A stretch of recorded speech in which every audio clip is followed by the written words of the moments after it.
A little bit of hydration. What is up, YouTube?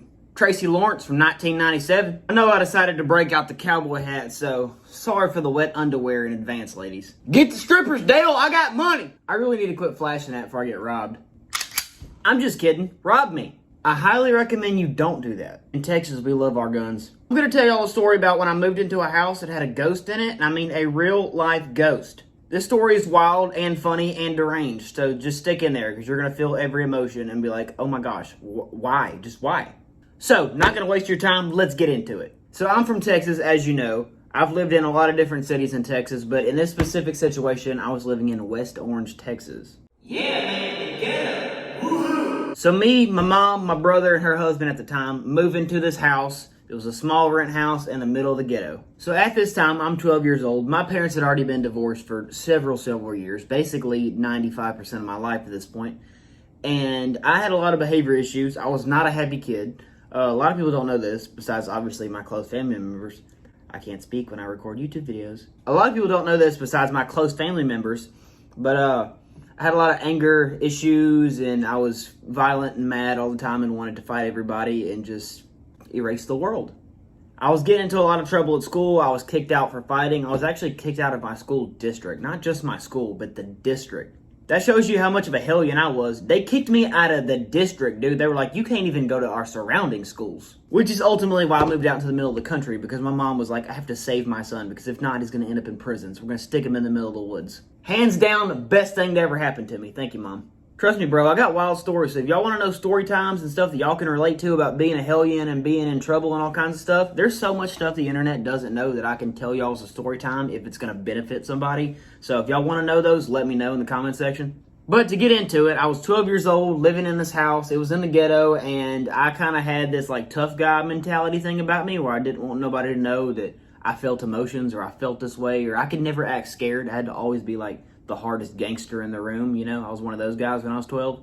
So for me to ever come out and be like, yo, I don't feel comfortable here, meant something was really wrong. So I've been in this house for maybe a week, and I'm hearing sounds and noises and creaking stuff coming from my closet, and I'm like, something ain't right here, bro. Something is very, very wrong. So I keep trying to tell my mom this and her husband. I'm like, yo, I'm hearing weird shit coming from the closet. I hear footsteps. I hear voices. Something ain't right, bro.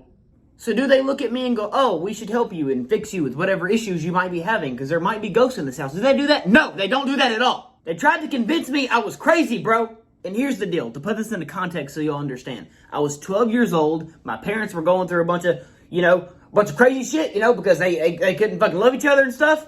So what my mom and her husband did was chalked it up to I was a 12-year-old that wanted to live with my dad. So I was creating fake stories in order for me to live with my dad. Now, don't take that on the internet and try to paint my parents as terrible people. That's not what it was. I'm just telling you the truth of how it was when I was 12 years old. They thought that I was trying to be like, oh, I see dead people. So that they'd be like, okay, you can go live with your dad now. That was not it. I was really seeing dead people. Trust me, we're getting there. So it got so bad to me, like complaining to them and being like, bro, I'm hearing things, I'm seeing things, and just going fucking berserk, that my stepdad every night would grab his pistol and walk around the house 2 to 3 times, and he'd do his nightly check, and he'd come in and be like, look, there ain't no monsters outside, bro. You're good. You can go to bed. You got school in the morning. All right, if you say so, bro, because, I be hearing weird shit outside my window every night. So we go consecutive weeks of me trying to convince people that I see crazy shit in my house and nobody believes me. Until dun, dun, dun, dun, dun, dun, dun, my parents have split custody and we do week and week, which means that 1 week I'm at my mom's house and 1 week I'm at my dad's house. Well, I get mighty freaking lucky. I go to my dad's house 1 week and my mom has a weird ghost encounter in the house. What do you say? Have I not been trying to tell everybody there's a fucking dead man walking around for like 6 months? Oh, I'm the one who's crazy, right? This is definitely TMI, but I'm going to tell you the truth. My mom is in the bathroom, dropping a deuce. She's home alone other than her husband at the time, so she's got the door wide open. Bathroom she's in is in the hallway between my room and my brother's room. Her room with her husband at the time is on the complete opposite side of the house. You literally got to walk a country mile to get to their bedroom. But my mom is sitting on the toilet, handling her business, we'll say. And she sees a man in a white t-shirt walk by the bathroom. What does she do, you might ask? Hey, babe! Babe! Hey! Hey! Hey! Why are you screaming? What's wrong with you? Did you just change your shirt? No, I've been wearing this shirt. Why? Who in the hell just walked by in a white t-shirt? Fuck you mean? What? Where? I was trying to drop off a bologna meat sandwich and somebody walked by in a white t-shirt. Hold on, you stay there. Finish wiping. So there you have it. My mom has her first ghost encounter in the house after I've been saying this for several weeks. Oh, who's crazy now, Mom? You thought I was full of shit until you saw him. So being good parents, whenever we come back from our dad's house, me and my brother that is, my mom doesn't tell me that she saw the same dead man I've been seeing. Which I don't blame her, because if I had kids, I probably wouldn't tell them too. Like, hey, you're right, there is a dead guy walking around your bedroom. So yeah, it's okay, I saw him, so it's okay. Like, is that supposed to make it any better? Hey, just to give you reassurance, I also saw the dead guy in your bedroom at 3 a.m. Oh, thank you for giving me reassurance. I'm glad we both know he's here when I'm sleeping. So as I was saying, my mom keeps it from me. Thank you, Mom. I still had to think I was crazy all by myself. Honestly, it probably would have helped knowing that she saw the same thing a little bit earlier, so I could be like, oh, well, I'm glad we're on the same page, you know? That we're both probably going to die in this fucking house in the ghetto. But a few more weeks pass. My stepdad is the only one who doesn't believe. He's like, bro, y'all are both going batshit crazy. Are y'all, like, conjuring up a plan to, like, leave me or something? Until the day comes. I'm not sure if this was in the morning and he was standing, you know, at the nightstand by his bed, or if it was at night and he was getting ready for work and setting his alarm. It was something along those lines. But I think he said he heard a voice or he's seen somebody in the room or something like that. And the guy just so happened to be wearing a white t-shirt. What can I say, bro? I've been trying to tell y'all. So my mom's in another room in the house and he walks to my mom and goes to her, and apparently he looks white as a fucking ghost. So my mom's all like, are you good? You look like you saw a ghost. That's kind of odd you'd say that, because I just saw a motherfucking ghost. Dude, what? Yeah, the same dead guy you and your little crazy ginger-ass wild son keep seeing, I just saw him in the bedroom. Do you feel safe in your own home now? Finally, they decided to tell me. Hey, so we do want to apologize for saying that you just wanted to move in with your dad and you're going batshit crazy. We see the dead guy too, okay? Oh, that's convenient. I accept your apology, but you know, you're like 4 months fucking late? Do you know what it's like sleeping in that bedroom alone? I hear like a concert for demons in the hallway every night, dude. So now that we're all on the same page, we're still just all kind of shook, and we're like, I mean, what do we do? Do we tell people about this? You know, like when we meet like friends and family, do we like, oh, hey, by the way, we have a ghost in our house? You know what I mean? As you would probably imagine, we didn't know how to handle it, so we're like, oh, fuck it, we'll just wing it, you know what I mean? So our neighbor at this house, his name was Mr. Blaine. We just named him like Mr. Mother Effer or something, because every other word was Mother Effer when he would talk to you. But we lived in this house for like 8 to 10 months and never saw this man. Like every time he was home, his lights were off and he was in bed because he worked all the time. So we never actually got to like formally introduce ourselves. Like, hey, how you doing? So one day my stepdad's cutting the grass and I'm playing basketball in the driveway. Well, we see Mr. Blaine come outside and we're like, oh, hey, well, there he is. Like, we should probably go ahead and introduce ourselves now since we finally seen this man, you know, because he's been MIA for like a fucking year. So he comes to the fence. We go to the fence, introduce ourselves. Hey, how you doing? Small talk, all that shit. So in the middle of his talking and answering questions about the house, stuff we had asked about the history of the house, just kind of fishing around, he's like, yeah, man, it's just really sad what happened to Buddy. Come again, partner? Yeah, man, it's just really sad what happened to Buddy. Who's Buddy? Oh, Buddy's the last guy who used to live here. He used to own this house. Okay, but what happened to Buddy?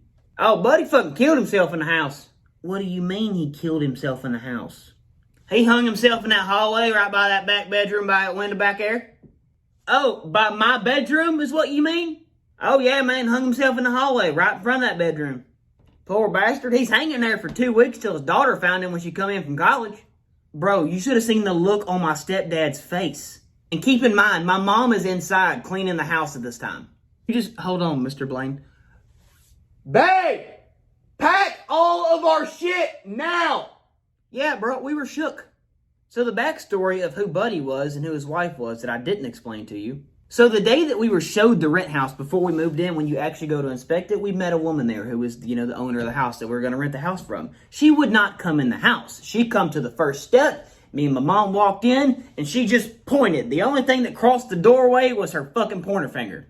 I swear to God, her whole house tour was like this. Yeah, you just go back there. There's a kitchen. There's 2 bedrooms to the right. Y'all's bedroom would be way in the back. That's the master bedroom, and there's 2 bathrooms. So that's about it. That's all there is to the house. The day that we met Mr. Blaine was the day we found out why she never come in the house and who she actually was. The woman who showed us the house was Buddy's ex-wife. So what had happened was, Buddy's wife cheated on him one night with a man that he knew. Not only did she cheat on him, but when she got caught, she wasn't remorseful, she wasn't apologetic, she had none of those emotions. Allegedly, she rubbed it in his face and was like, you're a terrible man, and all this, terrible shit that you can say to a man, especially after you, just cheated on him. And she told him straight up, I'm never coming back to you, there's no hope, this man has more money, and my life is about to be so perfect. That night, he hung himself in front of my bedroom in this home. He sat there for 2 weeks until his daughter come in from college and found him because nobody can reach his phone number. She later took possession of the house and then decided to rent it out because obviously she didn't want to live in it. So, yeah, there you have it. I spent at least a year in a haunted house, so it was crazy. My family was getting sick and my mom was having weird health issues and I was seeing ghosts and all kinds of stuff. So, yeah, that was awesome. I hope y'all enjoyed the story time. Make sure to like, share, and subscribe. Share with your ex-girlfriend, your cousins, your Uncle Randy, whoever, bro. If y'all do like the story times, I love doing them. Let me know. I have plenty of stories. I've been in trouble for stuff, and I've had wild things happen to me, and I've done wild and bad things. But I can share them for comedy purposes or in an attempt to help somebody else. So if you want to see that, make sure you comment. And I'm not going to do them just to do them. I want to know that my audience actually wants to see them. So if you want to see them, put it in the comment section. I'll respond back to all my comments. Also, if you like the cowboy hat, I got another one. I got a sage brown one, but I just don't wear them much. But if you like the cowboy hat, let me know, I guess, brothers. I'll be safe. Your boy's out of here. I'm gonna go do stuff and things. Walking on the fighting side of me.